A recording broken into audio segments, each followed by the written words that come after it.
Olá, bom dia, boa tarde, boa noite a todos os alunos de Investimentos 1. Hoje, dia 21 de junho, nosso 13º encontro. Semana que vem a gente está chegando na metade do curso, né? Muito feliz aí por estarmos conseguindo cumprir de maneira muito criteriosa o nosso calendário, a nossa programação. Na aula de hoje, cujo slide já está disponível aí para você no SIGA, a gente vai dar um fechamento nesse assunto associado a cálculo de estatística descritiva a partir dos retornos, né, as séries temporais com 260 observações diárias, dos retornos líquidos nominais, das ações que você quiser. A gente tem feito isso para as 255 ações que tiveram liquidez plena no mercado fracionário, de 18 de maio de 20 a 14 de maio de 21. Mas, claro, você poderia ampliar isso aí para as 600 ações da B3 ou para qualquer série que fosse, de qualquer ativo financeiro. Muito bem.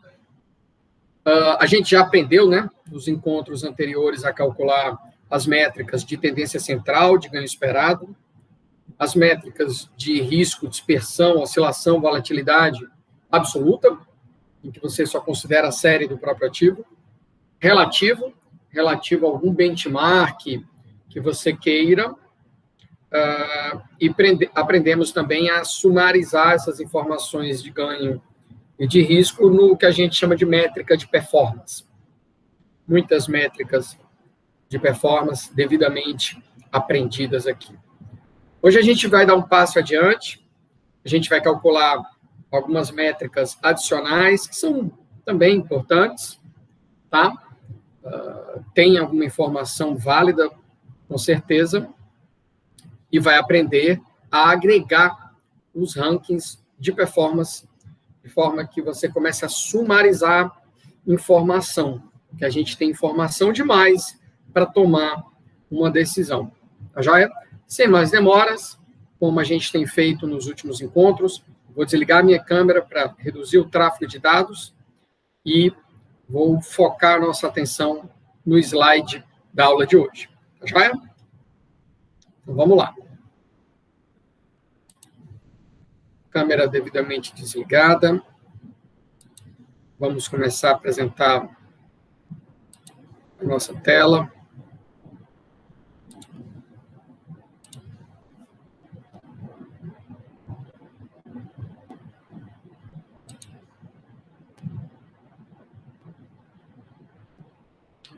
Maravilha. Estão todos vendo aí, né? Vamos para o nosso slide da aula de hoje.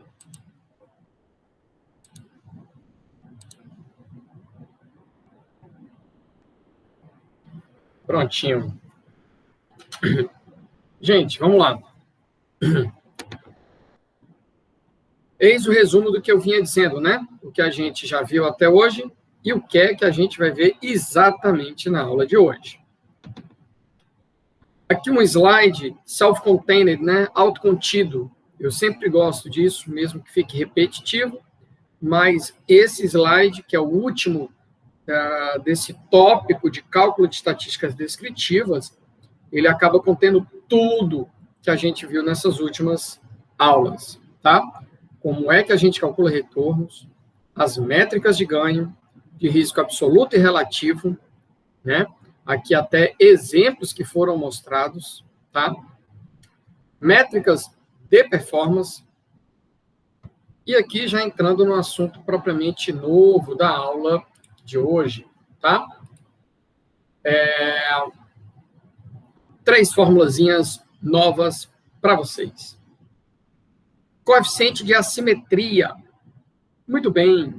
Não há uma fórmula única de se calcular a assimetria, mas a literatura de finanças empíricas costuma calcular a assimetria desta forma. Ou seja, no numerador, uma média aritmética das tuas 260 observações. Está vendo aqui, ó? Vai desde o retorno no dia 1 até o retorno no dia 260. Mas como é que a gente vai computar isso? a cada dia, ele próprio, menos a média aritmética, que, claro, não se altera. E estamos falando de assimetria, que é um conceito associado, né, ao momento centrado de terceira ordem. Então, esses desvios vão ser elevados ao cubo. Note que se ele é negativo, vai permanecer negativo ao cubo. Se é positivo, vai permanecer positivo, não é? Não vai mudar a ordem, como, por exemplo, quando você eleva ao quadrado no desvio padrão. Tá? E você vai elevar ao cubo, vai somar todos e tirar essa média aritmética, conforme está aqui na formulazinha no numerador. Então, nada mais é do que a média aritmética, tá, dos desvios elevados ao cubo, desvios em relação à própria média. E no denominador, desvio padrão, aqui é o sigma, né? A gente já falou sobre isso, deveria ser até o S, porque é o desvio padrão amostral elevado ao cubo também, tá?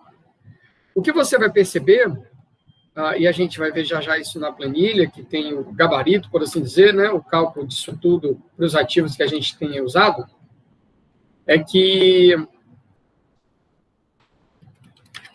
Só um instante.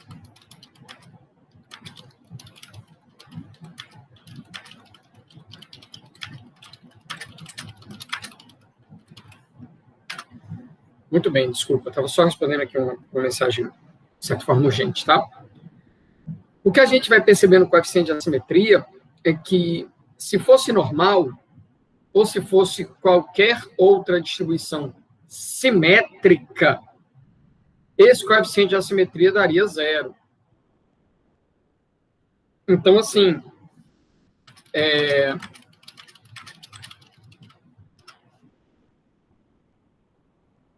o que a gente vai observar na prática é que, para a maioria dos ativos, não vai acontecer essa simetria plena. Então, é muito comum que haja aí um comportamento assimétrico, óbvio, para a esquerda ou para a direita, tá? E isso depõe contra o fato de seguir uma distribuição normal, porque se fosse distribuição normal, teria que ser simétrico, né? Formato de sino simétrico. Beleza? Se o valor do coeficiente de assimetria for positivo, isso significa que o desvio para a direita, os desvios positivos pesam mais que os desvios negativos, e a gente vai ter uma cauda para a direita que não tem fim, que vai se esticando, se esticando, se esticando. E o contrário, se a gente tiver uma simetria negativa, uma cauda para a esquerda que não tem fim, para o lado esquerdo, né? Agora, não vamos usar exatamente isso aqui na confecção do nosso portfólio, mas é uma informação, claro, relevante, muito reportada nos trabalhos acadêmicos e por aí vai. O análogo, sendo de quarta ordem, é a curtose. A curtose tem muito a ver com o desvio padrão, mas, essencialmente, ela não vai pegar, digamos assim, o quão distante está a nuvem de dados da medida de tendência central. O que essa curtose vai captar é a área que está abaixo das caudas. Então, quando a gente tiver aí caudas muito pesadas, com áreas muito volumosas, a gente vai estar diante aí de um retorno com uma distribuição leptocúrtica, né? E isso é muito comum, né, em finanças, talvez não em outras áreas, em outros fenômenos, mas em finanças muito comum que as séries sejam leptocúrticas, ou seja, tenham caudas realmente muito pesadas, com uma área muito densa abaixo delas. E o conceito de curtose, desculpa, ele é muito parecido com o de assimetria. A diferença, quando você for calcular, é onde antes você colocava elevado ao cubo, agora você vai colocar elevado à quarta potência. Tal e qual. Note que todos os desvios negativos ou positivos vão acabar ficando positivos, porque você está elevando a um número par. Tirou a média, o numerador está pronto, divide pelo desvio padrão elevado à quarta potência. Qual é a crítica à curtose? Olha, pode ser a mesma que a gente faz para a variância, por exemplo, o desvio padrão. Não interessa os desvios para a esquerda ou para a direita, tudo entra no cômputo aumentando a curtose. Mas perceba, uma cauda mais pesada para a direita não é um problema dos mais graves. Significa elevada probabilidade de resultados extremos, extremamente positivos. Agora, uma cauda para a esquerda pesada, densa, isso nos preocupa, porque aí nós temos uma probabilidade mais elevada de resultados extremamente negativos, e isso ninguém deseja. É com esse intuito que surge a semicurtose, do mesmo jeito que surgiu a semivariância. Ou seja, nos interessa um conceito de cauda pesada, mas a cauda que está associado à perda, né? Que é a cauda da esquerda. E aí a semivariância renasce aqui conceitualmente e também na fórmula, porque o grande ponto é usar o conceito de mínimo. O mínimo entre um desvio em relação à média e o zero. A gente já aprendeu a fazer isso na semivariância e no downside risk. O mínimo entre um número negativo e zero é um número negativo. Esse desvio me interessa e eu vou elevá-lo à quarta potência. O mínimo entre um número positivo e zero é zero. Esse desvio não me interessa. Depois eu retiro a média, calculo a média de todos essas 260 observações. Algumas vão entrar como zero, outras o desvio negativo elevado à quarta potência, e eu divido isso pelo desvio padrão amostral elevado à quarta potência. Tá? Eu já mostro isso aqui na planilha para vocês, o valor que ficou, tá bom? E vou pedir que a gente calcule mais duas coisinhas antes da gente ir para a planilha. Aqui uma espécie de box plot, tá? É bem interessante, assim, o box plot, porque ele permite, né, a gente plotar aqui, tá? Esse tipo de gráfico é muito comum em algumas aplicações financeiras, em alguns softwares, enfim.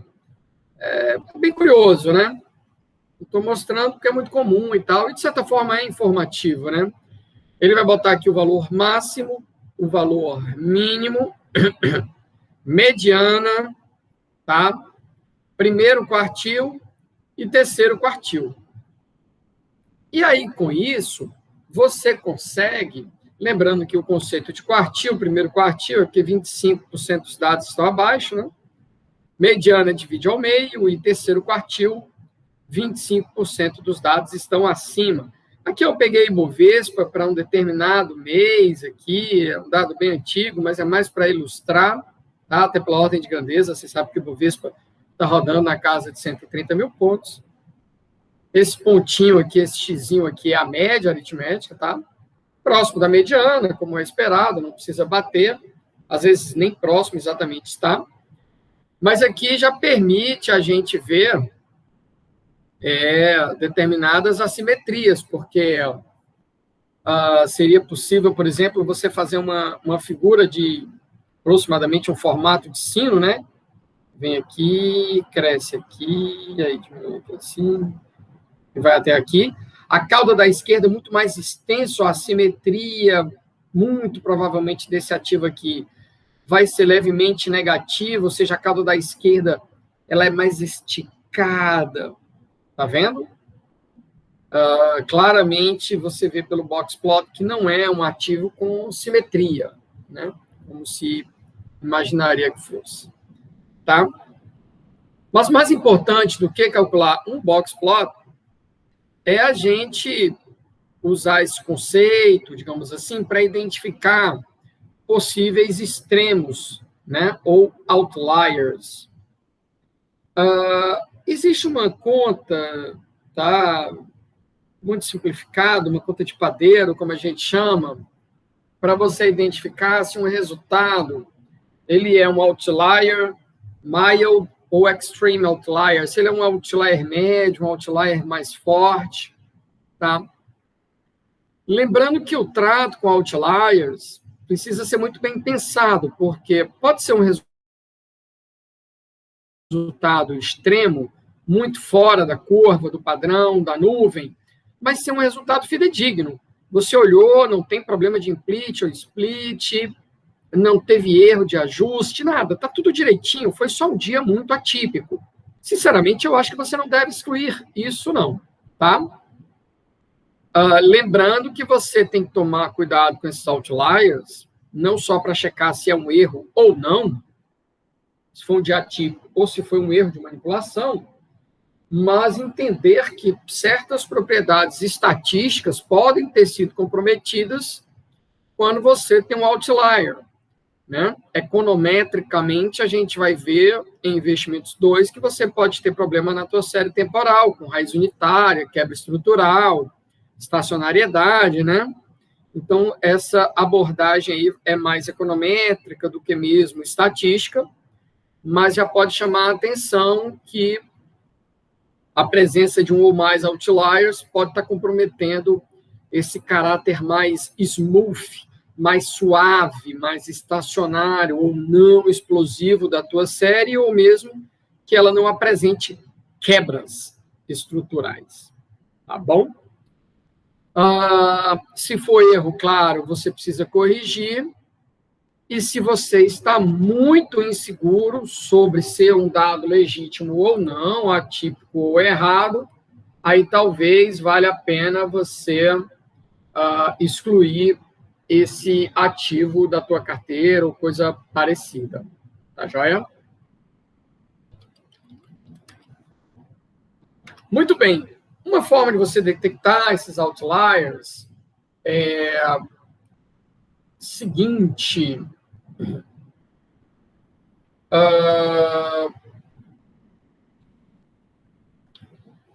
Lembrando que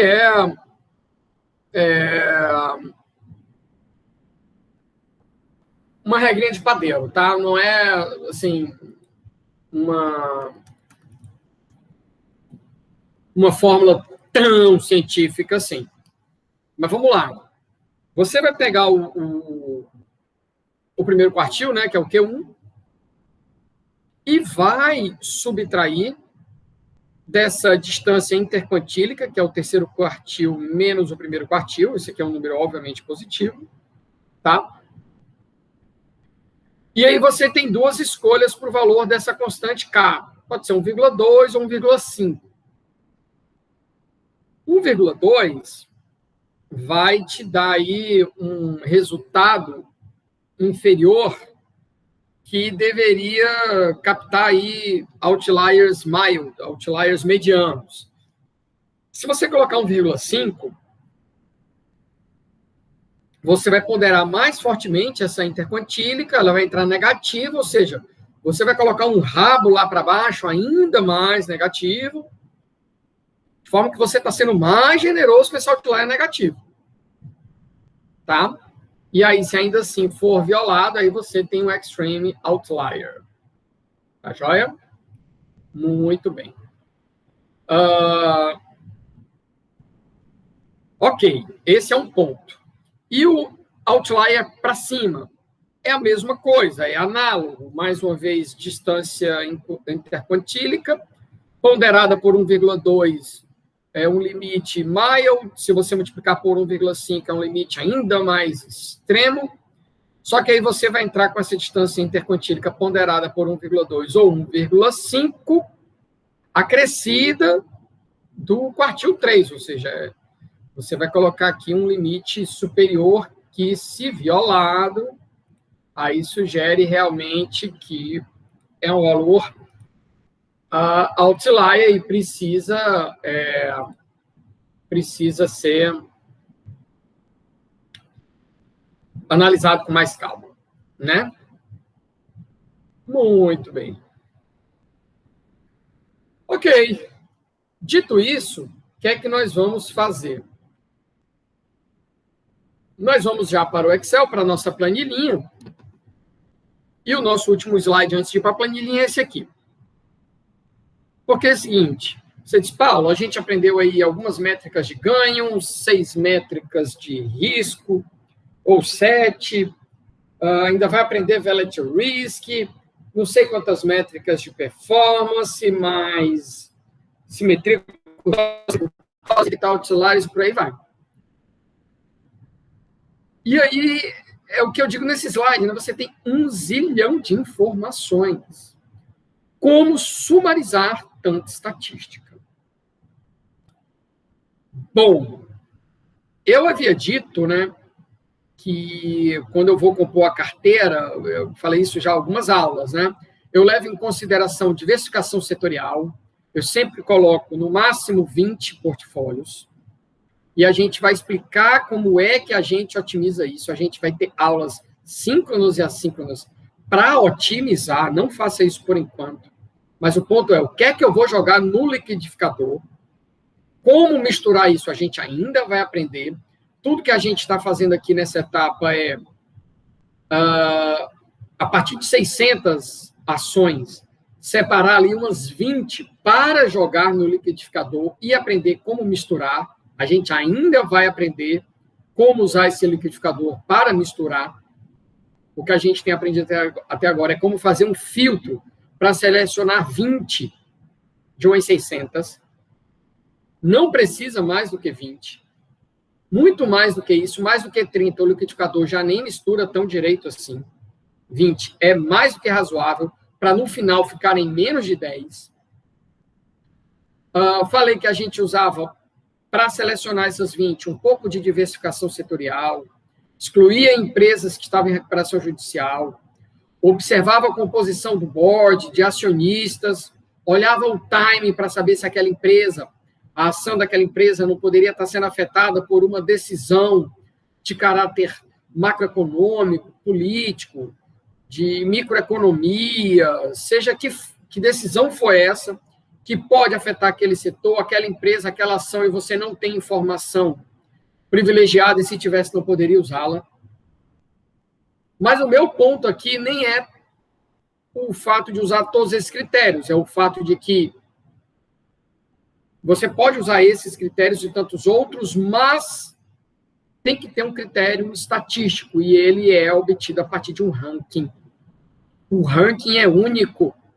O ranking é o que a gente chama de um ranking padronizado e normalizado. Mas aí é que está a pergunta, Paulo, como é que eu vou ter um ranking só se você nos ensinou mais de 2 dezenas de métricas estatísticas? É isso que a gente vai aprender para você fazer a tua tarefinha de casa, tá? Junto com os teus colegas aí, tá joia? É isso que a gente vai aprender agora. Vamos lá. Aqui, nossa planilhinha de sempre.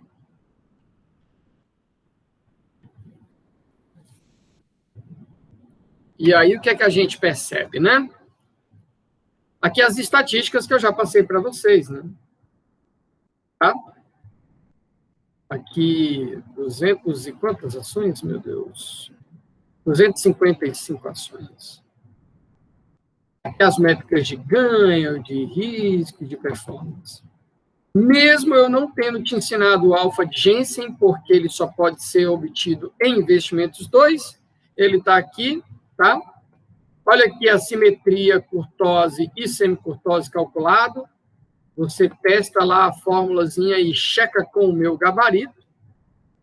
Se tem outlier inferior, significa que o mínimo é menor do que aquele outlier que eu usei.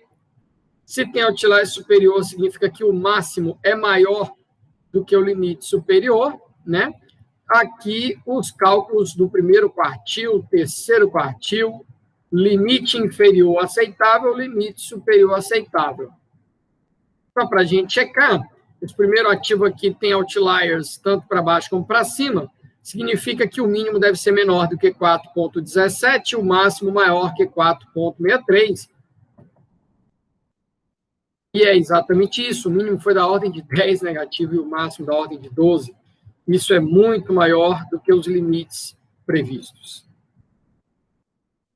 Deve ter ação sem outlier, para baixo ou para cima, começa aqui, que não tem outlier inferior. A maioria vai ter outlier para cima e para baixo, né? Pelo visto, todas, por enquanto, com outlier para... Deixa eu só ver. Outlier superior, todas 255 tiveram. Outlier inferior, 237 das 255, ou seja, mais de 90% tem outliers inferiores e 100% delas com outlier superior. Muito bem, mas vamos aprender a sumarizar a informação. O que é que você vai fazer aqui agora? Olha, você vai pegar aqui as 8 métricas de performance, vai copiar aqui para baixo e vai usar uma fórmula comum a todas elas, que é o quê? Igual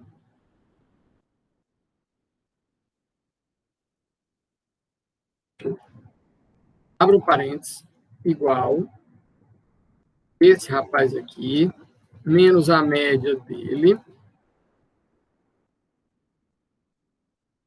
menos a média, dividido por desviada.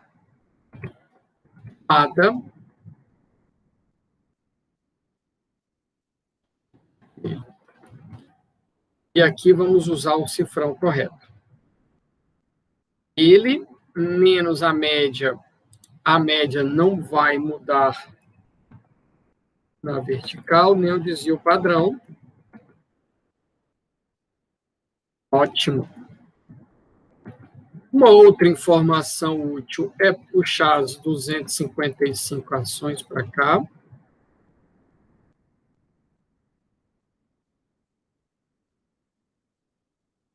Isso aqui é válido também. Podemos até dar um espaçamento aqui. Pronto. E essa formulazinha eu vou puxar para todos. O que eu fiz aqui? Isso aqui é o que a gente chama de normalizar ou padronizar. Isso aqui é muito feito em notas de vestibular, SISU, essas coisas. Porque, veja bem, eu não posso chegar aqui para a primeira ação, que é alpargatas, e simplesmente somar ou tirar uma média das 8 métricas de performance, porque elas têm ordem de grandeza muito diferente. O alfa de Jensen sempre é bem baixinho, 0,0 qualquer coisa. Olha o M2 como é pequenininho. Aí eu venho aqui no índice de, sei lá, meu Deus, Sortino, e ele é da ordem de 0,18, ele é da ordem de 100 vezes o alfa de Jensen. Se eu simplesmente tirar uma média aqui, eu estou desconsiderando essa diferença de ordem de grandeza.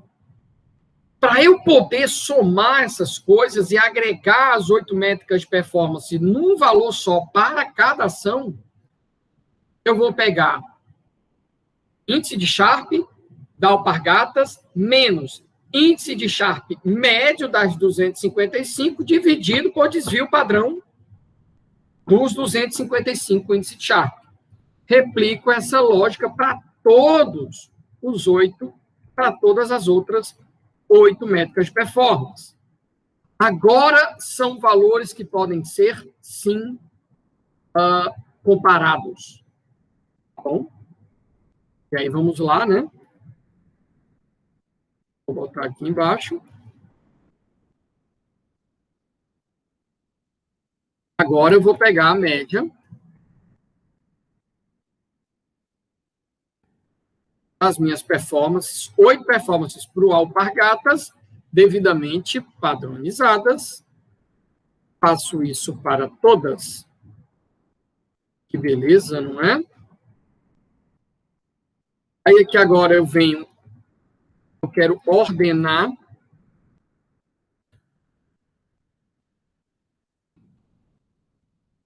ela nesse universo inteiro.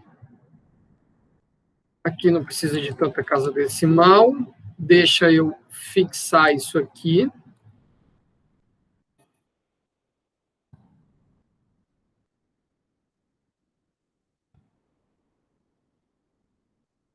Aqui está a devida ordem de todas elas. Tá?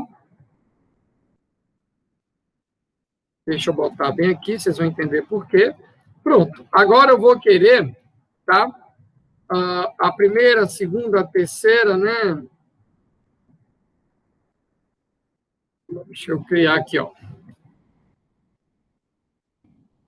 Ranking.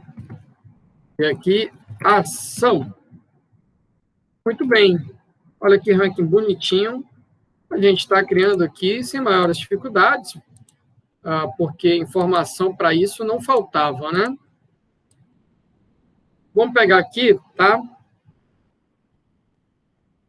Só as 10 primeiras aqui para gerar um ranking bonitinho, vai.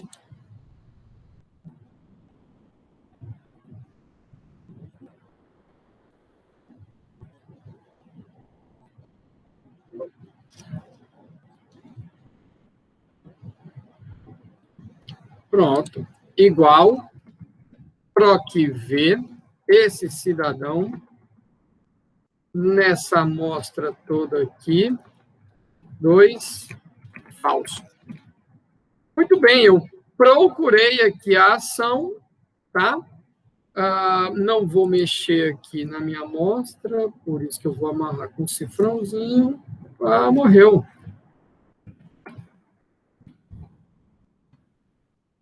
Olha que bacana. Rankingzinho das 10 top 10 aí para você. Legal? Paulo, e se eu quisesse saber que empresa é essa? Olha, não tem muita dificuldade, não. Igual a PROC-V, esse código aí.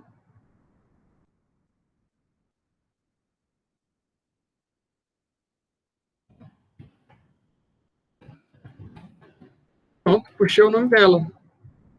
Tá? Para fazer isso para as outras, basta... Como eu não tenho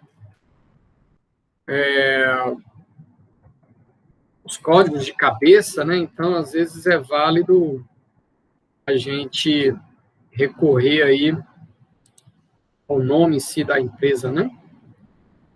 Formatos. Pronto.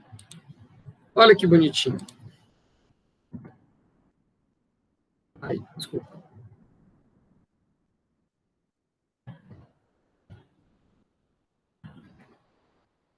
Pronto. Vou até jogar aqui para ficar mais... Eternit, Unipar, Siderúrgica Nacional, MMX, Atom e por aí vai. Essas são as top 10 em performance, risco, retorno, com todas as métricas de performance, risco e ganho que eu conheço na face da Terra. Tá? Um ranking aí muito bacana. E que você, na hora que fizer para a tua planilha, atualizou os dados, colocou os nossos dados morrem em 14 de maio, né? Botou aí um mês a mais, refaz tudo. Se você deixar com os comandos aí, todos, né, azeitados, né?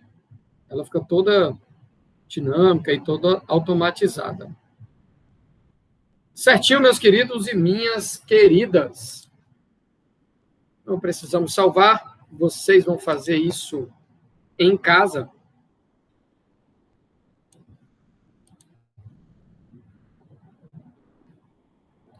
Maravilha? Bom, gente, era isso que a gente tinha para hoje. Uma aula bem objetiva, muito relevante, que fecha esses últimos encontros que tivemos aí. 1 de ganho, 2 de risco, 1 de performance, 4 encontros, onde hoje 5. A ideia é o quê? Com esses 5 encontros, e todos os que antecederam, você tem tudo o que você precisa para fazer em casa um ranking atualizado até os dados de sexta-feira da semana passada, se você assim desejar.